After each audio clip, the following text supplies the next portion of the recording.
For all this while, a BMW 5 Series has been your go-to luxury car if you wanted all the comforts but still have a driving itch to scratch.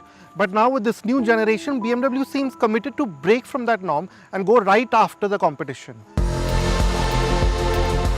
This is because the new gen BMW 5 Series is now only available as a long wheelbase model for the first time, at least in ICE form. This is specific to India, and out on the road you do find that the 5 Series has a good deal more presence. It's notably larger overall, being 212mm longer, 32mm wider and 41mm taller. But more effective is the new styling with its sharp monolithic themes. There's no massive grille here, just some very un-BMW like lighting, but the bronzed highlights, the lit up grille and angular surfaces mean that you will stand out in this car. These 18-inch wheels don't quite fit, but flashier 19-inch options are available. Now for all this while, we've been telling you that BMW does some of the best quality interiors at its price point, and with this new 5 Series, they really have taken things up a few notches. I mean, look at this space. It genuinely is almost as impressive as the 7 Series, just in terms of the textures and materials and finishes that have been used. For example, of course, the plastic here is all soft, but this sort of very seamlessly integrated crystalline panel, I mean, the way it sort of lights up, I'll just show you. It really does create a sense of occasion. And then this wood trim that you have here with this quite sort of funky pattern, all of that is textured, and even the plastics down below, even here, they're of a soft quality. And then you have this new BMW design theme, of course.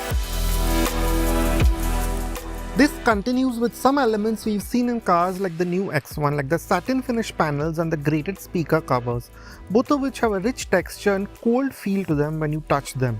The gloss black panels may be a fingerprint magnet, but they do work with the overall ambience.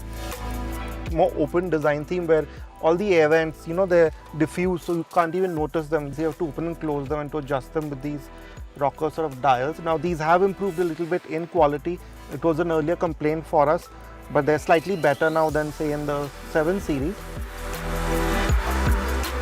The controls are reasonably easy to use as well. The 14.9-inch touchscreen now carries the iDrive 8.5 update, which has resulted in more logical home screens and submenus for the climate and other functions. It is still not the easiest to use on the move, but things have improved. The crystal controller and the hard buttons, which do have a tactile feel to them, help complement this. The wireless Android Auto Apple CarPlay function could have been a more seamless integration though. The 12.3-inch instrument cluster is easily configurable and offers information intuitively. You do get used to the entire interface reasonably well over time. But the people in the front, they won't be left behind at all. You have, again, these neck pillows, they really are a great idea, just like at the back. And then just in terms of the way these seats support you, you feel like you're in a big sofa or something like that. You're well supported even on your bolsters and even your thighs. So in that sense, yeah, even the front seat is a pretty luxurious space for the few times that maybe you want to drive the 5 Series long wheelbase. In keeping with this, there's a good deal of practicality. You get 2 wireless chargers in the front, something we haven't seen before in India. And there's a few Type-C charge ports to go with this too. The door bins and central storage channels are large enough to hold a good amount of items too. Now with this new generation of the 5 Series, 130mm have been added to the wheelbase, of which 110 are just in the rear seat.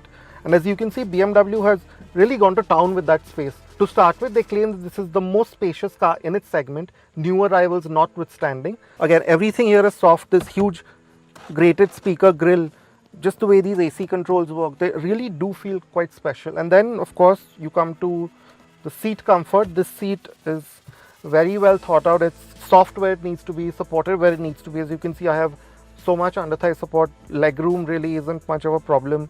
And yeah, the seat does not recline, but the 31-degree angle makes it quite comfortable. So I have a good lower back, even upper back support. And then of course this neck pillows, they're again a great touch. But here's something really smart. If you notice, BMW has pushed the seat edge right to the door. So if you are leaning onto your side, you still have soft padding. Now that really does seem to help. And then of course you have the usual amenities, this full-size center armrest with a wireless charger, a small space here, and this nice cup holder setup. But it doesn't stop there. And then you have this panoramic sunroof. It's a big, large one, and it doesn't eat into headroom all that much, but someone over 6 feet may have some trouble, but not a lot. And then you have some more amenities. You have a 4-zone climate control function, which you control through this touch panel. So everything is in your control. And then that nice touch that BMW puts in all of its long wheelbase cars, an AC vent here, but also one here. But we would have liked to have seen a few more features. Most notably, there isn't a screen here. You just get sort of USB Type-C port and then you plug in your own screen. Of course, it has its advantages, especially considering there is a Wi-Fi system on board, so that shouldn't be a problem. But really what is a big miss, we feel, is that you don't get sunblinds, powered or otherwise. And also there's no real boss mode like a lot of smaller cars also have. So this seat still has to be manually adjusted from the original controls in the front. And finally, if I have to make a small nitpick, there are no pockets on the back of the front door seats. Some of the rear seat misses aside, the BMW 5 Series long wheelbase is well equipped. Here are all the main feature highlights. There's also a good deal of safety equipment, including a suite of ADAS functions.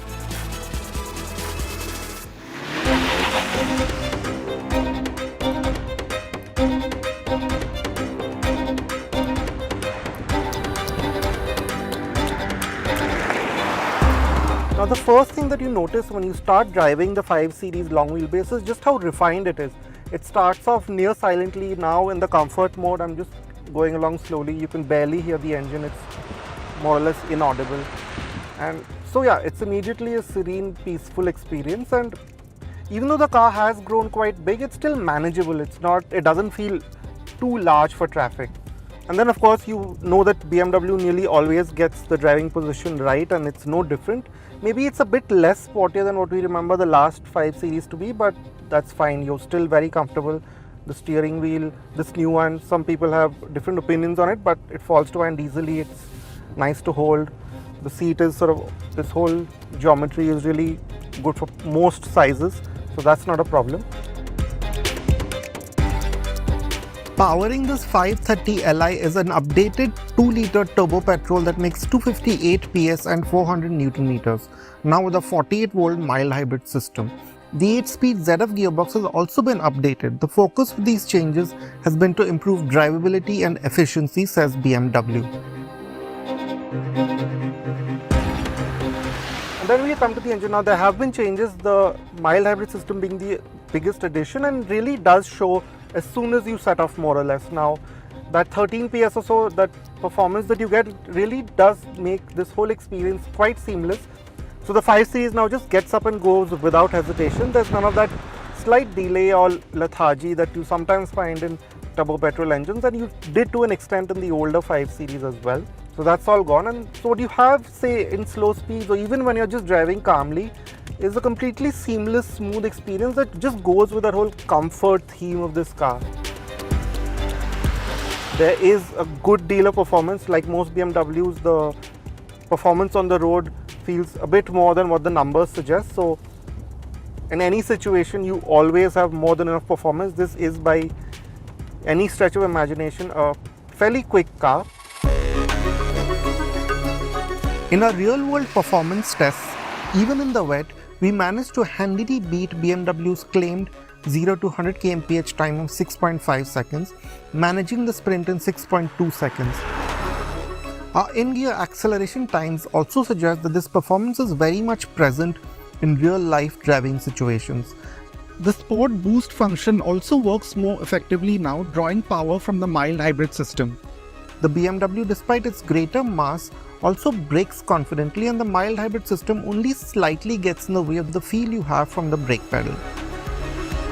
The 5 Series is also quite efficient for the performance that's on offer. We got over 17 kmpl on the highway and over 11 kmpl in city driving in our real-world mileage tests. So whether it's on the highway, you'll be holding speeds well, overtakes aren't exactly much of a problem either. So yeah, in that sense, it's completely a calm, serene business express, if you will. But there's still some of that BMW playfulness in this motor. As you will now see, I've put it in the sport mode and everything sort of just becomes a bit more urgent, a bit more energetic.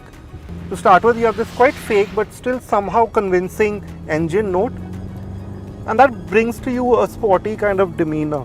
There's always power available to you at your disposal. The engine is so energetic to just rev to the red line. So in that sense, that BMW sort of excitement has not actually gone away. From what we remember of the earlier 5 Series, the gearbox feels a bit more alert. It now takes less time to respond to throttle inputs, even in the more conservative, efficient and default modes, while in the sport mode with heavy throttle inputs, shifts are less jerky and don't interrupt the flow of torque as much. So with the more responsive engine, it does create a largely more cohesive experience, but we do wish the start-stop system was less aggressive in heavy traffic. It cuts out too often and disrupts the otherwise peaceful experience. But all of this performance is maybe not the most important aspect for many of you, and many of you will probably want to know how comfortable the long wheelbase is. So in that regard, BMW has again found a good balance. To start with, this car is really quite comfortable. You don't have much low-lying, low-speed firmness, which is a great thing. Those not very nice looking 18-inch wheels probably help with that. So even over rough surfaces, it even tackles potholes as well as any other luxury car, maybe even better than most luxury cars. And you really do feel that this car can take a bit of a beating. Yes, ground clearance isn't the greatest, so over especially some of the larger bumps, you will have to be careful. Given the long wheelbase and wider track, the 5 Series feels quite confident in highway driving. At higher speeds, it feels solid and steady, and you know you can keep doing high speeds even when the weather isn't the best. But of course, this has come at some cost, which is to the way this car handles. Now, the more enthusiastically inclined among you will not like to hear it, but yeah, this car does not drive like how it used to before. So on these twisties, you will notice that there's a bit more dive, there's a bit more roll. You can't carry that much speed around corners. You have to be a bit more measured with how much throttle you put in, but keep things smooth, keep things steady, and you can still get into that flow, that sort of balanced performance that a BMW offers. You can get it, but it's just not that sharp or as engaging as it was earlier. Think of this 5 Series as you did of the earlier one, and you will come away disappointed. But BMW has done what it needed to do to chase numbers, and in that regard, the 5 Series hits the spot. It has the presence, cabin feel and comfort you want from a car, which will chauffeur you over long distances, despite some of the misses in the rear seat. The drivetrain is especially competent in any situation, and few European cars match its ride comfort. There's enough here to make this one of the better rounded luxury cars you can buy this side of ₹1 crore.